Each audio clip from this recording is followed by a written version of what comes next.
जैसा कि आज राजेश कांबळे सर का कंसेप्ट था, मुझे अभी 10 मिनट पहले बोला गया, तो मैं समन संघ के आदेश के ऊपर हाजिर हूँ। अभी जो अंकुश सर ने जो बात की ना, कि ये जो सेंसस जारी है सारे देश भर में, उसमें क्या कॉन्स्पिरेसी की जा रही है, इससे रिलेटेड और कुछ कॉन्स्टिट्यूशनल वैल्यूज के रिलेटेड मैं आज बात करूंगा। तो बात ऐसी है कि अंकुश सर ने जो बोला है कि सेंसस के वक्त जो हमारे बीच में ऐसे नैरेटिव फैलाए जा रहे हैं कि आपको किसी भी हालत में आप आपकी असली पहचान ना दे दो, इसीलिए छोटी छोटी बातों पे गुमराह किया जा रहा है। एक बात तो, दो तीन बातें ऐसी है कि वो जो काउंटर जो है, जो सेंसस करने वाला, वो अगर पेंसिल से लिखेंगे कुछ आपकी इंफॉर्मेशन, तो उनको वो मतलब उनको डिनाई करना, उनको नकारना, वो पेन से लिखनी चाहिए वो फॉर्म के ऊपर बातें। दूसरी बात है, सेंसस के बारे में बहुत गुमराह करने वाली बातें जानबूझकर की जा रही है। उसका जो जीआर या नोटिफिकेशन निकाला, उसमें भी कुछ गड़बड़ी की है, क्योंकि सबसे बड़ा डर है सेंसस का। क्योंकि सेंसस से ही अगर आपकी असली पहचान हो जाती है जातियों की या वर्गों की, तो उससे पूरे नैरेटिव बदल जाते हैं। जैसे कि सबसे ज्यादा मुद्दा अहम है ये ओबीसी से रिलेटेड। ओबीसी की संख्या 1931 के संख्या में जो सेंसस की गई थी, उसमें 52% थी।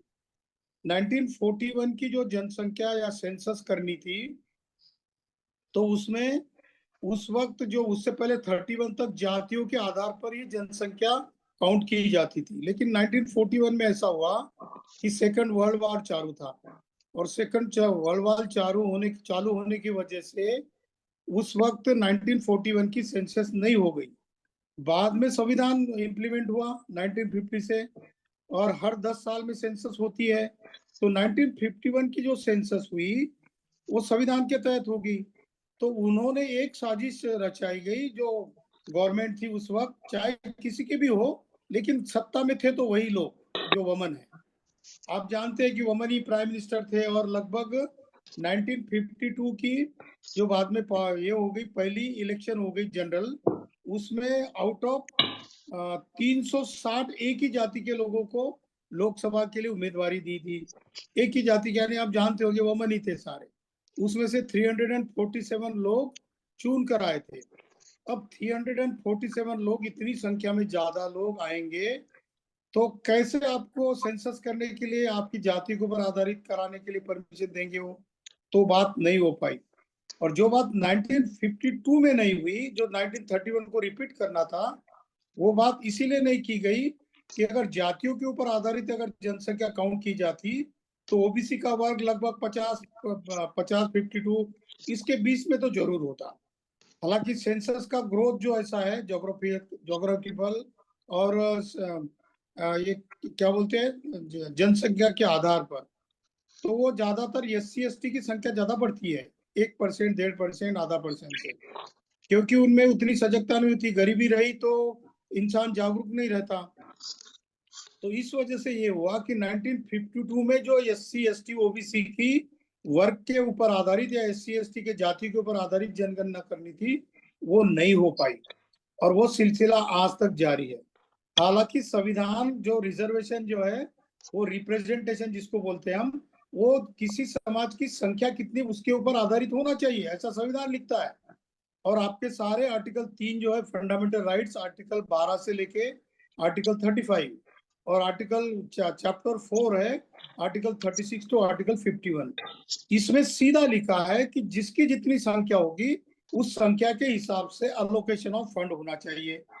तो बजट जो आता है गवर्नमेंट का, वो बजट का अलोकेशन है, किसकी सामाजिक, आर्थिक, सांस्कृतिक और शैक्षणिक स्थिति कैसी है, उसके ऊपर आधारित उसको फंड अलोकेट होना चाहिए। पर एक बात आज तक लगभग 75 ईयर्स हो गए, एक बात जानबूझकर छुपाई गई, ओबीसी का मंत्रालय ही नहीं क्रिएट किया, और वो मंत्रालय नहीं होने की वजह से ओबीसी के लिए बजटरी अलोकेशन ही नहीं हुआ। और आपको बता 50 से ज्यादा क्लब चल रही है इस समय। जी सर, हेलो हेलो, किसी का माइक खुला हुआ था। जी मेरी आवाज आ रही ना? हाँ बिल्कुल आ रही है सर। जी जी, आ रही सर, आ रही। वो नैरेटिव ऐसा चला कि जो 1941 का जो चित्र था उसी के आधार पर जनगणना होती रही। बाबा साहब ने 1956 तक, जब तक वो जिंदा थे, उन्होंने बहुत कोशिश की, पर उस वक्त ओबीसी का वर्ग जो है वो साथ में नहीं आने की वजह से वो मुद्दा जो है वो वैसा का वैसा रह गया। आज जरूरत है इसके लिए होने की। तो आपके इसमें जो जातियों की संख्या, वर्ग की संख्या और आपकी शैक्षणिक स्थिति, ये सारा कुछ उसमें नोट डाउन करना है। तो आपको सजग रह के आपकी जनगणना के वक्त आपका फॉर्म भरना बहुत जरूरी है। खासकर महाराष्ट्र में बहुत सारे लोगों को कहा गया है कि आप हिंदू हो तो आप महार लिखो, पर 1956 में जो 1950 का जो कॉन्स्टिट्यूशन अमेंडमेंट बाबा साहब ने कराया था, पहला और दूसरा, उसमें सीधा लिखा गया कि धर्म के आधार पर नहीं होता है रिजर्वेशन आपकी सामाजिक स्थिति, आपकी शैक्षणिक स्थिति और आपकी सांस्कृतिक स्थिति के आधार पर। आप कमजोर हो तो आर्थिक दृष्टिया कमजोर इन्हीं की वजह से हो, तीन कारणों की वजह से। इसीलिए बौद्ध लोगों को भले ही महाराष्ट्र में धर्मांतरित हो गए हो, लेकिन उनको जो सहूलतें हैं, जो रिजर्वेशन है, जो रिप्रेजेंटेशन है, वो शेड्यूल कास्ट के आधार पर ही मिलना चाहिए। पर उन्होंने बुद्धिस्ट लिख दिया, फिर माइनॉरिटी में डाल दिया, फिर बाद में बहुत सारे आंदोलन हुए। ये महाराष्ट्र का अलग मुद्दा है। 1912 में 2011 और 2012 में हमने गवर्नमेंट ऑफ इंडिया को गवर्नमेंट ऑफ महाराष्ट्र से और सेंट्रल गवर्नमेंट के जो उस वक्त सोशल जस्टिस मिनिस्टर थे गहलोत साहब, उनके लिए सारा कुछ हमने दे दिया था। 1989 में वीपी सिंह गवर्नमेंट के वक्त ओबीसी को आरक्षण देने की बात कही गई, लेकिन 1994 का Veerpal Singh Sabharwal versus state of Punjab और एक केरल गवर्नमेंट के खिलाफ जो स्टेटमेंट, जो 2 पिटीशन थे सुप्रीम कोर्ट में, उसमें हमको क्रीमी लेयर लगाया गया ओबीसी को, और वही क्रीमी लेयर अब 4 भागों में एससी एसटी को विभाजित किया और उसमें वो क्रीमी लेयर ही लगाया गया, क्योंकि वो एबीसीडी कर दिया गया। एबीसीडी में जो व्यक्ति सक्षम है या जिसके माता पिता अच्छे जॉब करते हैं या सुदृढ़ है या इंडस्ट्रियलिस्ट है, तो उसके हिसाब से उनको आरक्षण या प्रतिनिधित्व नहीं मिलेगा। तो ये वाली बात बहुत लंबी बात है, पर इसके लिए संविधान के हिसाब से क्या हमको सॉल्यूशन देने चाहिए, ये एक बात। दूसरी बात, संविधान निर्माण करते वक्त इसके ऊपर काफी लंबा डिस्कशन हुआ था। आर्टिकल 340 जो एसटी के ओबीसी के लिए था, संसद में जितना 2 साल 11 महीने 18 दिन जब वो चर्चा चली, उसमें से सबसे ज्यादा चर्चा अगर किसी आर्टिकल के ऊपर चली होगी तो वो चर्चा थी आर्टिकल 340 के ऊपर। और आर्टिकल 340 के ऊपर इसीलिए चर्चा चली क्योंकि बाबा साहब का कहना था, उन्होंने बहुत बार कहा भी कि मैंने शेड्यूल कास्ट और शेड्यूल ट्राइब के लोगों के लिए तो बहुत कुछ किया, क्योंकि 1931 के जनगणना के स्पेशल आंकड़े थे, रिपोर्ट थी, इसीलिए उनको रिजर्वेशन देने के लिए मुझे कोई दिक्कत नहीं हुई, क्योंकि सरकार में जितने बैठे हुए प्रतिनिधि थे, खासकर लगभग 70% लोग वो या तो कैपिटलिस्ट थे, भांडवलदार थे, या फिर वो उच्च वर्णीय थे। तो इन दोनों की युति बनती थी, अगर सरकार सत्ता में हो या नहीं हो। जब भी कभी मुद्दा एससी एसटी और ओबीसी के हित का आता था, तो सत्ता का जो भी नैरेटिव है वो छोड़कर उच्च वर्णीय लोग एससी एसटी और ओबीसी के खिलाफ इकट्ठा हो जाते थे, जो कि बात हम नहीं करते, आज तक नहीं हम कर रहे। जब भी कभी ओबीसी को आरक्षण या प्रतिनिधित्व देने की बात रही हो, तो एससी के कुछ लोग आंदोलन करेंगे, लेकिन एसटी, पूरा ओबीसी और ओबीसी की अदर जातियां इकट्ठा नहीं होती। एससी का और एसटी का जब एबीसीडी कराया गया तो ओबीसी लोगों ने भी उतना साथ नहीं दिया। ये बात मैं आम बातों लोगों की नहीं कर रहा हूँ, ये बात जो जनप्रतिनिधि करके हाउसेस में बैठे उन लोगों की भी है। और जब भी नैरेटिव से सोचते हैं तो जाति के अंदर ही सोचते हैं। इसीलिए बाबा साहब ने कहा कि आपको जो उद्धार अगर करना है तो ये वाला अलग अलग नैरेटिव इसको आपको हटा देना पड़ेगा। जब तक आप जो लोग प्रतिनिधित्व की मांग करने वाले लोग हो या संवैधानिक भाषा में आरक्षण लेने वाले लोग हो, प्रतिनिधित्व मांगने वाले लोग हो, या फिर आपके लिए संख्या के हिसाब से बजटरी अलोकेशन या प्रोविजन मांगने वाले लोग हो, इन्होंने अपने बीच के सांस्कृतिक या छोटे मोटे जातियों के बीच के झगड़ों को खत्म करके ऊपर उठना होगा और एक राष्ट्र की भावनाओं को आपके बीच में सोच विचार करना पड़ेगा। इससे क्या होगा, तो कहते थे कि आप इतिहास में एक जैसे लोग थे। जो बाबा साहब ने रेवोल्यूशन और काउंटर रेवोल्यूशन में जो बात 1946 में रखी थी, बाबा साहब हमेशा कोई भी चीज, जब भी कोई मुद्दा सामने आता था उसके ऊपर किताब लिखते थे। जैसे कि कास्ट इन इंडिया का मुद्दा था, तो कास्ट इन इंडिया जो पहला वाला जो ग्रंथ है उनका 1916 का, वो इसीलिए उन्होंने लिखा था क्योंकि 1919 में साउथ बोरो कमीशन से अंग्रेज एससी एसटी के लोगों की संख्या निश्चित करना चाहती थी। उस वक्त तुरंत बाबा साहब ने अपना ग्रंथ लिखा। दूसरा एक ग्रंथ लिखा था कि small holding in India, problem and solution. ये स्मॉल होल्डिंग इन इंडिया किताब किसके लिए थी? वो इसके लिए थी कि छोटे किसान है, दिहाड़ी कामगार है, मजदूर है, जो छोटे मोटे उद्योग चलाने वाले एससी एसटी ओबीसी के और कन्वर्टेड माइनॉरिटीज के लोग हैं, इनके हितों की रक्षा के लिए उन्होंने वो किताब लिखी थी, स्मॉल होल्डिंग्स इन इंडिया। उनका कहना यही था साउथ बोरो कमीशन के सामने कि जब तक आपका प्रतिनिधित्व किसी कमीशन के सामने, किसी गवर्नमेंट के प्राइम मिनिस्टर हो या कोई गवर्नर जनरल ऑफ इंडिया हो, इनके सामने नहीं रखोगे, आपकी आवाज को कोई सुनने वाला नहीं है। तो 1919 में एससी एसटी और ओबीसी लोगों को और सारी भारत की महिलाओं को, जो कि 50% है, इनकी वोट की अधिकारों की लड़ाई बाबा साहब ने अकेले लड़ी थी। 27 जनवरी 1919 में बाबा साहब ने साउथ बोरो कमीशन को रिकमेंडेशन दिया। उसमें लिखा कि जितने आप लोग उच्च वर्णीय जाति के लोगों को उनके शैक्षणिक स्थिति के आधार पर और उनकी सामाजिक स्थिति के आधार पर और आर्थिक स्थिति के आधार पर, क्योंकि कांग्रेस और उस वक्त के जो भी उच्च वर्णीय लोग थे, उनका कहना था कि वोट का अधिकार सिर्फ उन्हीं लोगों को देना चाहिए जो उच्च वर्णीय है, जो पढ़े लिखे हैं और जिनके पास अच्छी खासी जमीन है, मतलब प्रॉपर्टी है। बाकी के एससी एसटी ओबीसी लोगों को वोटिंग का पावर देने की कोई अधिकार नहीं है, और महिला को तो बिल्कुल नहीं देना चाहिए क्योंकि तो घर संभालने का ही काम करेगी। तो ये अधिकार बाबा साहब ने 1919 में अंग्रेजों के साउथ बोरो के सामने लड़ा, और उनकी लड़ाई शाहू महाराज उनके साथ कंधे से कंधा मिला करते, क्योंकि शाहू महाराज के ऊपर ज्योतिराव फूले के विचारों का बहुत प्रभाव था और सत्य शोधक समाज की जो भागडोर शाहू महाराज ही संभाल रहे थे। लेकिन 6 मई 1922 को शाहू महाराज की साजिश करके हत्या कर दी गई, और वहां से फिर जितने भी, खासकर महाराष्ट्र के जितने ओबीसी लोग हैं, कांग्रेस में चले गए, और वो जो आंदोलन सामाजिक तरीके से चलने वाला था वो वहां पर रुक गया, क्योंकि ये लड़ाई सारी सामाजिक है। जब तक हम लोग सामाजिक तौर पर इकट्ठा नहीं आते, हमको ना तो राजनीतिक तौर पर, ना तो सांस्कृतिक तौर पर, ना ही किसी धार्मिक तौर पर हमको हिस्सा मिलने वाला है। इसीलिए समन संघ का यही रोल है कि आपकी जो भी समस्या भारत में पैदा होगी वो दुनिया की समस्या से अलग है, क्योंकि दुनिया में क्लास सिस्टम है, वर्ग सिस्टम है।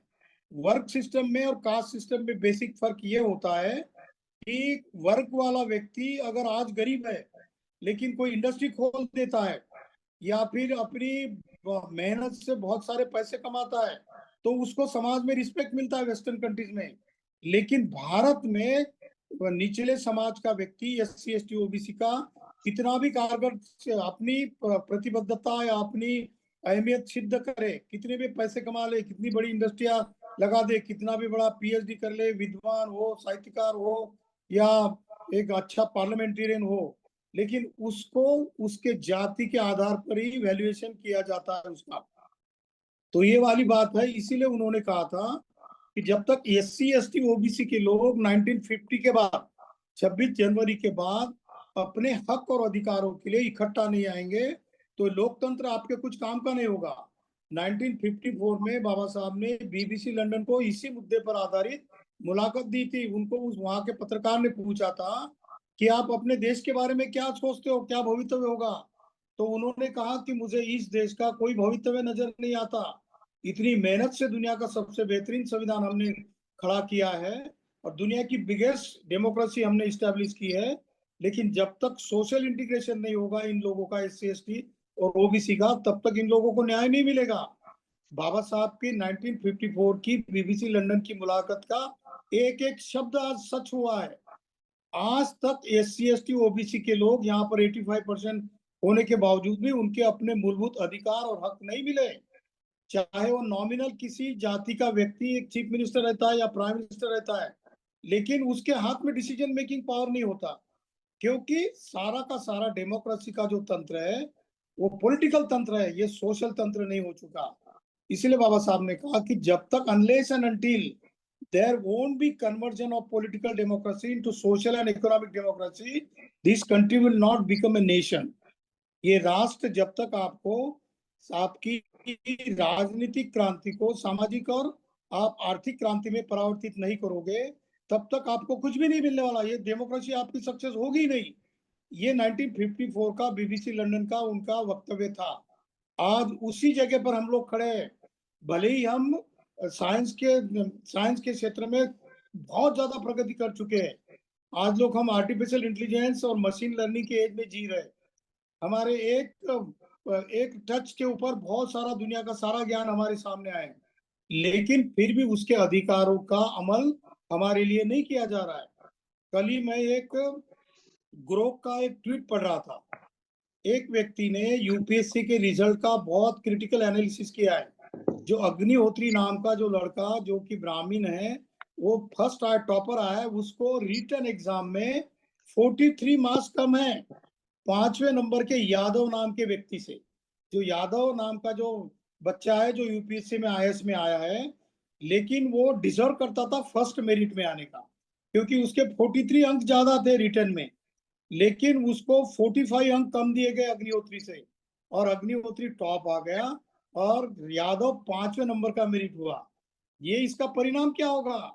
जब भी आप कम उम्र में आईएएस का कैडर मिला लेते हो और आपकी फाइटिंग होती है जब रिटायर होने के 1-2 साल तक, तो उस वक्त कैबिनेट सेक्रेटरी किसको बनाया जाए या किसी राज्य का चीफ सेक्रेटरी किसको बनाया जाए, तो उस वक्त 2 मुद्दे अहम होते हैं। एक तो मुद्दा ये होता है कि उस वक्त की बैच में जो 2 लोग हैं, दोनों ही एक ही बैच के हैं, पर कैबिनेट सेक्रेटरी या फिर चीफ सेक्रेटरी किसको बनाया जाएगा, तो उसमें ये देखा जाता है कि फर्स्ट मेरिट कौन आया था, एक। और दूसरी बात, एज में सबसे ज्यादा एजेड कौन है। तो पहला मुद्दा जो मेरिट का आता है, वही मुद्दा जब आप रिटायर्ड होते हो उस वक्त काम में आता है। तो जो अग्निहोत्री है वो तो एज से ज्यादा है, बच्चे से, वो ओबीसी के बच्चे से, लेकिन मेरिट में फर्स्ट है। तो जब भी 30-35 साल के बाद जब रिटायर्ड होने का वक्त आएगा, 2-3 साल की सर्विस बचेगी, तो कैबिनेट सेक्रेटरी किसको बनाया जाएगा? जो कि कैबिनेट सेक्रेटरी आप जानते हो सबसे इंपॉर्टेंट पोस्ट होती है, पूरी इंडिया के 90 लाख कर्मचारियों का बॉस होता है वो, और किसी राज्य में लगभग 10 लाख से 20 लाख तक कर्मचारियों का बॉस होता है।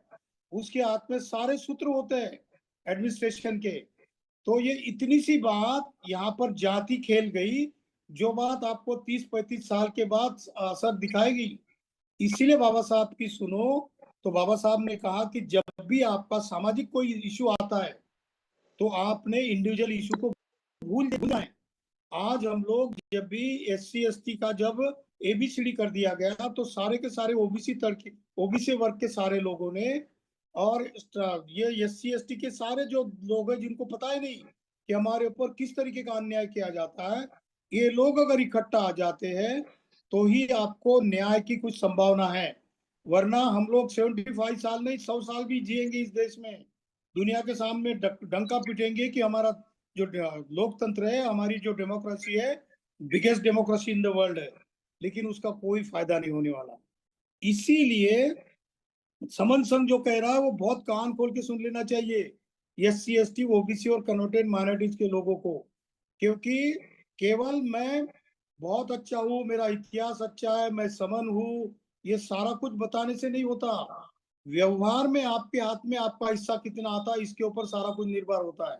आपका बच्चा चाहे मेरिट में आने वाला बहुत होशियार हो, होनहार हो, पढ़ा लिखा हो, पीएचडी हो, आईएएस में टॉप कर रहा हो, लेकिन वो इम्पोर्टेंट नहीं है। आप सामाजिक तौर पर कितने इकट्ठा हो इसके ऊपर निर्भर होता है। अगर आपके बच्चे को, अगर पहला मेरिट आने वाला बच्चा, उसको थ्योरी के हिसाब से अगर उसको नंबर नहीं मिलते मेरिट इंटरव्यू में, मुलाकात में, तो इसका कोई अर्थ नहीं होता।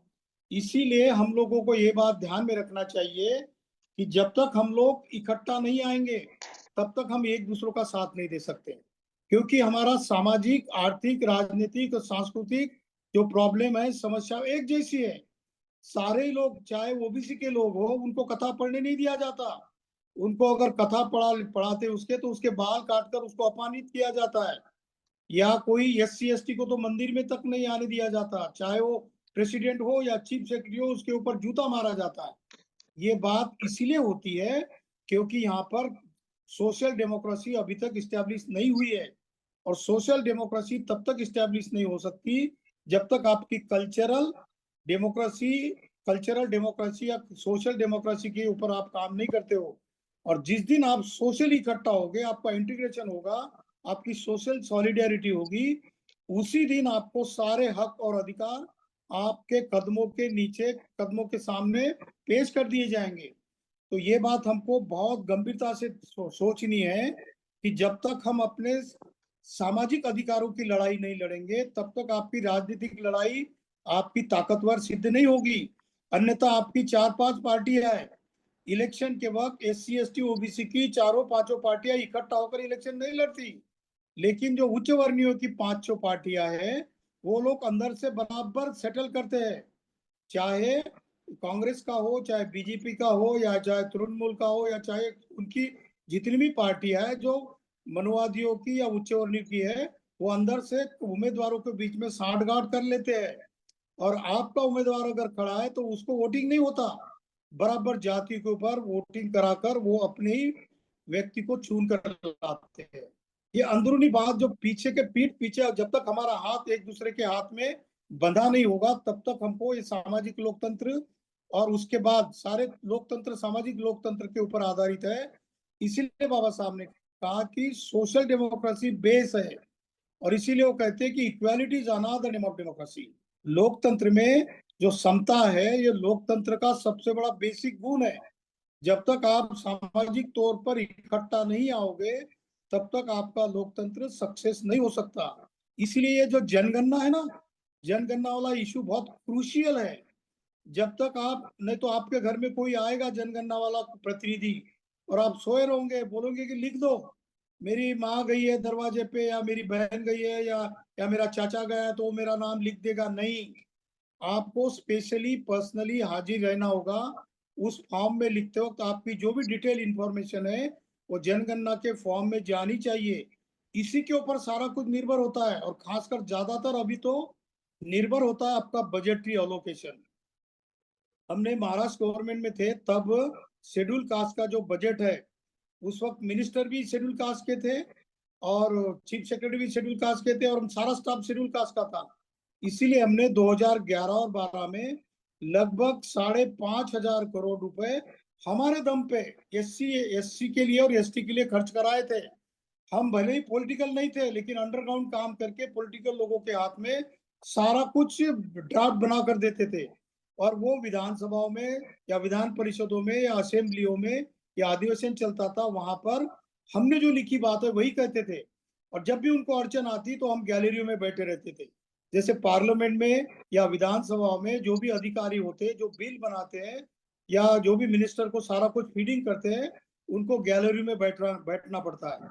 और जब भी कोई प्रॉब्लम आता है मिनिस्टर को आंसर देते वक्त, तो सवाल का जवाब देते वक्त तो वो हमारी तरफ देखता है, और कभी कभी उस अधिकारी को सामने जाना पड़ता है, असेंबली में बताना पड़ता है ये ऐसा नहीं वैसा है। तो ये ताकत हमारी कब आएगी? ये ताकत तभी आएगी जब इंटेलेक्चुअल लोग इकट्ठा होंगे। इसीलिए हम बार बार कहते हैं कि intellectual class is influential class. बुद्धिजीवी वर्ग प्रभावशाली वर्ग होता है। जब भी उसको समझ में आए कि यार मेरी तो जिंदगी निकल चुकी है, मेरी आगे की जनरेशन का क्या होगा, अगर मैं इंटेलेक्चुअल हूँ, मुझे सारा कुछ पता है, मुझे कॉन्स्टिट्यूशन वैल्यूज पता है, मैं बिल बनाने का, कानून बनाने की सारी प्रोसीजर जानता हूँ, और मैं खाता पीता हूँ, मैं, मेरे पास सारा कुछ है, मेरे पास बंगला है, गाड़ी है, स्टेटस है, सारा कुछ है, मैं बुद्धिजीवी और मैं जानता भी हूँ क्या कुछ अन्याय कैसे हो रहा है, तो उस वक्त मेरी अपनी खुद की जिम्मेदारी होती है कि मैं समाज के हित के लिए सारी कुछ बातें, सारा कुछ नौचावर करके समाज के आंदोलन में उतर जाऊं।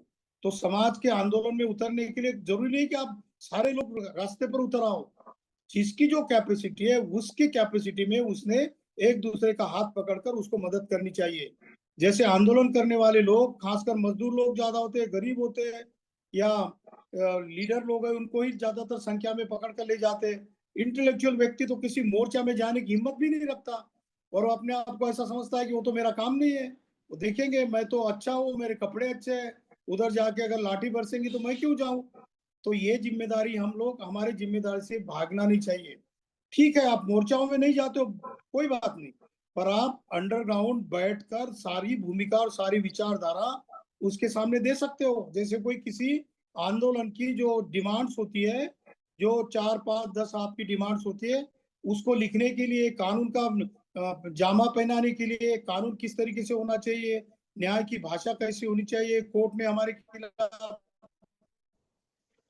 कौन कौन से अधिकार बनाए, कौन कौन किस किस जगह पर हमको लताड़ा गया, ये तो इंटेलेक्चुअल व्यक्ति जानता है, साहित्यिक जानता है, लेखक जानता है, अधिकारी जानता है, बुद्धिजीवी जानता है। तो हमारी भूमिका सबसे अहम है। इसीलिए समन संघ बार बार आप लोगों को कह रहा है कि ये सारा कुछ घुमा फिरा कर आता है। तथागत बुद्ध ने जो कहा है कि आपका मन किस अवस्था में है, आपका मन अगर द्वेष से लिप्त है, राग से, क्रोध से, मोह से, वासना से, विचिकित्सा से लिप्त है, तो आप कोई प्रोड्यूस नहीं कर सकते हो अच्छी चीज।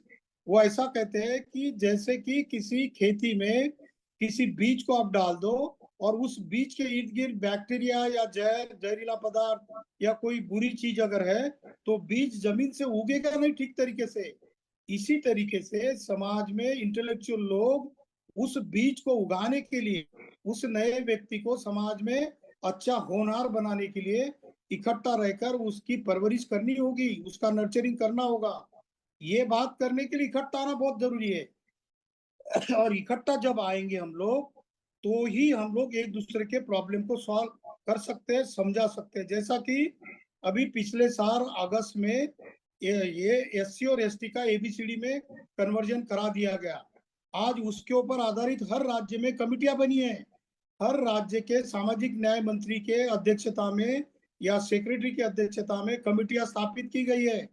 और कौन व्यक्ति है जो शेड्यूल कास्ट से और शेड्यूल ट्राइब से ज्यादा पढ़े लिखे हैं, ज्यादा समृद्ध हो चुके हैं, उनको किस तरीके से आरक्षण के फायदे से हटाया जाए, ये सारी साजिशें हर राज्य में चल रही है।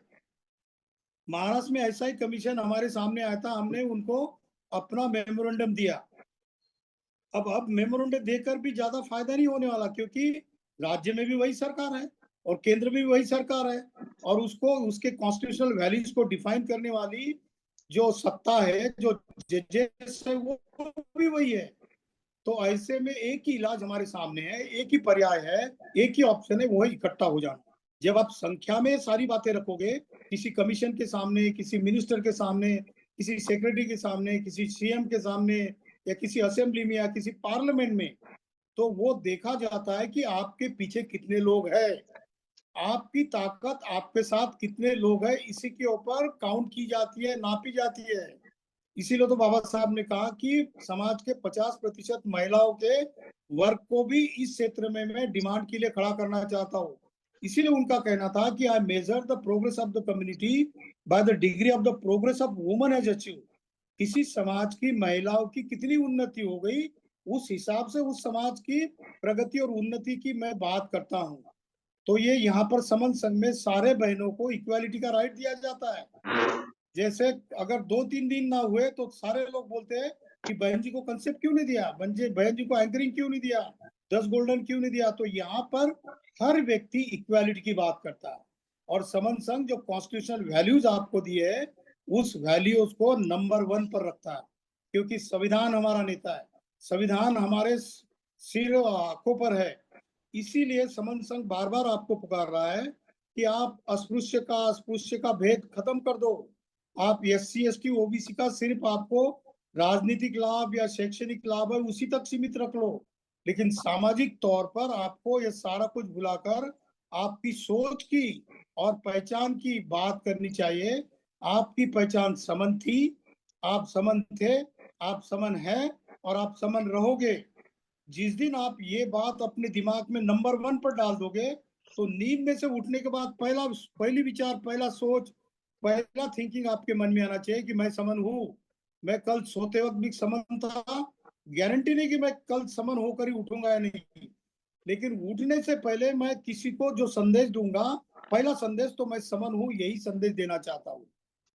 ये बात हमको हर एक के दिमाग में डालनी है। जब तक जिंदा हो तब तक यही काम करना है कि आपकी पहचान समन है, आपकी सोच एक जैसी होनी चाहिए, आपकी सोच एक जैसी है, और जितनी ताकत से आप, शिद्दत से आप ये करोगे, तभी आपके भविष्य की सुरक्षा की चाबी आपके हाथ में है। वरना इलेक्शन तो आते आते जाएंगे, आएंगे और चले जाएंगे। आज 2024 का हो गया, 2029 के इलेक्शन के पहले अगर नहीं जागे ना, तो आपकी संख्या 90 या 100% भी हो, कोई फायदा नहीं होने वाला।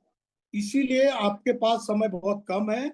आपके जितने भी विवाद है हमारे बीच में, इसीलिए तो समनों को हम सारा कहते थे कि भाई आप हमको गाली देते हो, बुरा भला कहते हो, सारा कुछ कहते हो, लेकिन समन संघ के हित के लिए हम चुप बैठेंगे। क्योंकि अगर समनों के बीच का झगड़ा ही अगर समाज में या देश में या अन्य लोगों के सामने आएगा, तो वो लोग बोलेंगे ये भी तो टूटे हुए लोग हैं, ये भी तो ब्रोकन मैन है। हम अपने आप को ब्रोकन मैन सिद्ध नहीं करना चाहते, क्योंकि हमारे महासमन बाबा साहब ने कहा कि ब्रोकन मैन की थ्योरी आपको फिर से टुकड़ों टुकड़ों में बांटेगी और ब्रोक करेगी। अगर ये नहीं चाहते हो तो समन बन के अपनी पहचान रखो, सामाजिक तौर पर इकट्ठा रहो, और राजनीतिक जो रिजल्ट है वो पाने के लिए बिल्कुल तैयार रहो। इतिहास नहीं, केवल इतिहास ही नहीं, भविष्य भी आपका इंतजार कर रहा है कि आप कितनी संख्या में इकट्ठा हो जाते हो। बस इतनी बात आज की संख्या में, आज के कंसेप्ट में मैं कहना चाहता हूँ।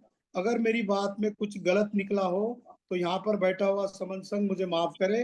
संगं नमामि, सारे पुरखों को वंदामि, संतों को वंदामि। जय भीम, नमो बुद्धाय। बहुत बहुत साधुवाद करते सर, बहुत बहुत साधुवाद सर। बहुत बहुत साधुवाद सर।